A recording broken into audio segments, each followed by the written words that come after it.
जैसे जैसे गर्मी बढ़ रही है, आगजनी की घटनाओं में वृद्धि हो रही है। अगर लोग थोड़ी सी सतर्कता बरतें तो आगजनी की इन घटनाओं से बचा जा सकता है। गत रात्रि भी गलोड़ तहसील के अंतर्गत सरेड़ी पंचायत के कलोह गांव में रतन चंद पुत्र शेर सिंह की पशुशाला जलकर राख हो गई। 1 बजे के करीब इस पशुशाला में आग लगी हुई थी। रात्रि अपने कमरे से बाहर वॉशरूम निकले संजय गिल ने जैसे ही अपने घर के साथ पशुशाला से आग की लपटें देखी तो उन्होंने तुरंत शोर मचाया व ग्रामीणों को जगाया। गांव के सभी लोग इकट्ठे हो गए। वो आग पर अपने अपने घरों से बाल्टियों में पानी भरकर आग को बुझाने लगे, लेकिन तब तक आग विकराल रूप ले चुकी थी। इस पशुशाला में 2 बैल बंधे हुए थे। एक बैल ने आग से बचने के लिए उसके गले में डाला रस्सा भी तोड़ दिया ताकि वह बच सके, लेकिन तब तक वह पूरी तरह से जल चुका था। एक बैल ने तो पशुशाला के अंदर ही दम तोड़ दिया। दूसरा पशुशाला से बाहर तो भागा,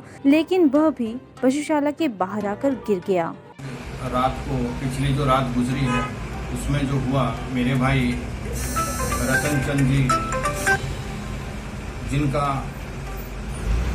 बहुत भारी नुकसान हुआ, उनके पशुओं गौशाला में जिसमें हम पशु बांधते हैं उसमें आग लगी। रात को लगभग 2 बजे की बात है।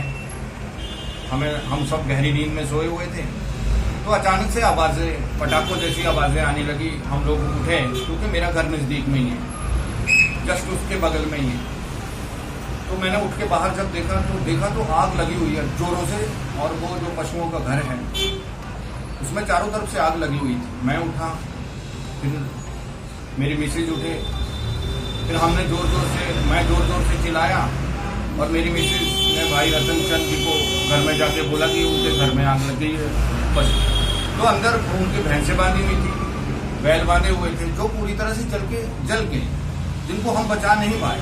लेकिन हम जो बगल में उसके लगते हुए घर हैं वो बचा लिए किसी तरह से, क्योंकि जब हम चिल्लाए तो मेरे गांव के सब, मेरे भाई रोशन लाल जी, भाई किशन जी, भाई कश्मीर जी और हमारी सारी फैमिली, या इवन छोटे बड़े बुजुर्ग, बच्चे, महिलाएं, सब ने मिलकर उस आग के ऊपर काबू पाया।